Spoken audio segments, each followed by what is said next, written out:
Bonjour. L'épisode d'aujourd'hui est assez connu. Hein, c'est l'épisode où Jésus fait un fouet avec des cordes et il met à la porte du temple les marchands qui vendaient des animaux, qui faisaient le change des monnaies, etc. Bon, c'est assez connu et c'est le seul moment que je sache, hein, où Jésus se met vraiment en colère. Il se met en colère jusqu'à faire ce mouvement de violence. Après, il se met quelquefois en colère, mais pas souvent, non. Une fois, il promène un regard de colère sur les pharisiens, parce que vraiment, ils comprennent rien, ils restent à distance de ce qu'il dit, ils n'adhèrent pas du tout à ses paroles. Il y a un moment aussi, enfin, où il les traite d'engeance de vipère, hein, ou de sépulcre blanchi. Enfin, bon, c'est pas gentil, mais voilà. Donc, on ne peut pas dire que Jésus soit vraiment un être colérique, hein. Quoi qu'en dise Comte Sponville d'ailleurs, mais enfin bon. Et, mais c'est vrai que c'est quelqu'un qui peut se mettre en colère quand c'est important. Bon là, c'est important quand même, c'est ce mélange, ce qui le met en colère, c'est le mélange entre la religion, hein, le temple, et puis le commerce.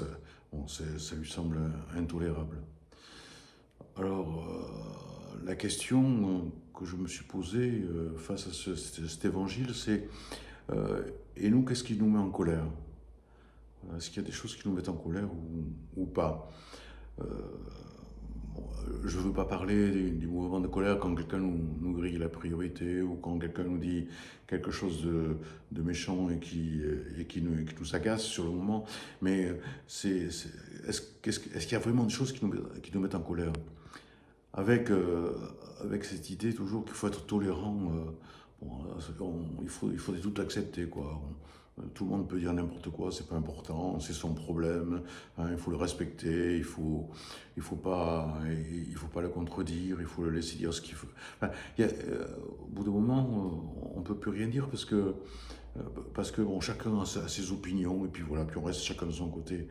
Euh, il y a quand même des choses intolérables et, euh, et donc qu'est-ce qu'on trouve vraiment intolérable au point de se mettre en colère, au point de réagir?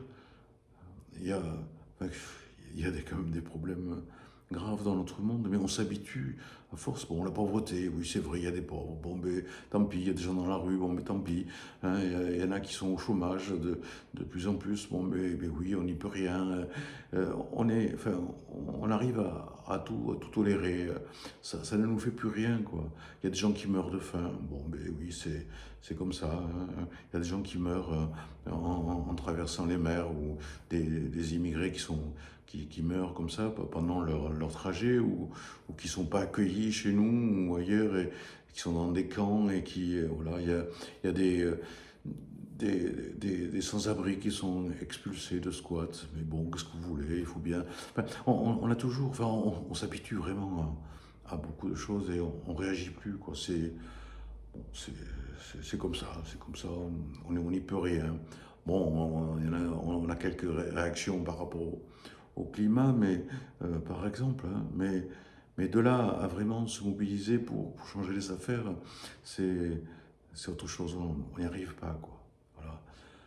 Donc la question que j'avais envie de poser aujourd'hui, c'est qu'est-ce qui, qu'est-ce qui nous agace au point de vraiment nous mettre en colère, mais une colère qui est pas, bon, qui est pas gratuite, c'est pas uniquement une explosion, mais une colère qui nous permet de dire il y a des choses intolérables et de se poser la question, chacun, qu'est-ce que je peux faire pour que cet intolérable se diminue, quoi, en proportion, hein.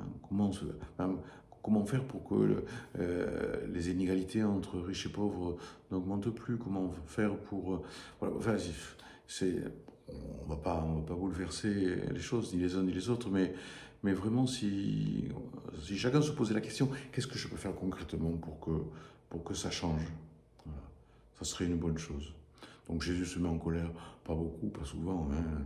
Bon, je crois qu'il y a 3 fois dans l'évangile, dans les 4 évangiles, il y a 3 fois où on dit qu'il exprime sa colère. Et nous, qu'est-ce qui nous met en colère au point de nous faire bouger?